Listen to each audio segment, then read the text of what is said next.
الله أكبر. الله أكبر. اللهم أنت السلام ومنك السلام، فحينا ربنا بالسلام وأدخلنا الجنة دار السلام. تبارك يا ذا الجلال والإكرام. اللهم افتح لي أبواب رحمتك ومغفرتك وأدخلني فيها. بسم الله والحمد لله ولا إله إلا الله.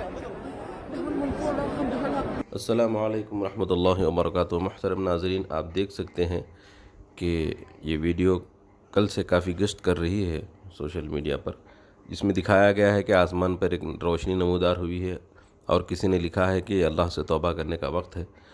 تو اس سلسلے میں یہ کہنا چاہوں گا کہ آپ دیکھ سکتے ہیں اس تصویر میں نیچے سے ایک لکیر اوپر جا رہی ہے، صاف نظر آ رہا ہے کہ کوئی چیز زمین سے آسمان کی طرف چھوڑی گئی ہے۔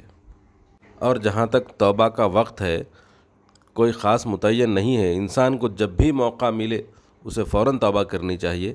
آسمان پر کسی چیز کے نمودار ہونے کے بعد توبہ کی باتیں کرنا، اس سے تو بہتر ہے کہ انسان وقت سے پہلے ہر آن توبہ کرتا ہے۔ اور توبہ کا دروازہ سورج کے مغرب سے نکلنے کے وقت تک ہے، اور جس دن سورج مغرب سے طلوع ہوگا توبہ کا دروازہ بند کر دیا جائے گا۔ اور مومن کے لیے توبہ کا وقت اس کی سانس نکلنے سے پہلے تک ہے، لیکن کس کی موت کب آنے والی ہے یہ کوئی نہیں جانتا، اس لیے ہمیں چاہیے کہ ہر آن توبہ و استغفار کرتے رہیں اور اللہ تبارک و تعالیٰ سے اپنے گناہوں کی معافی مانگتے رہیں۔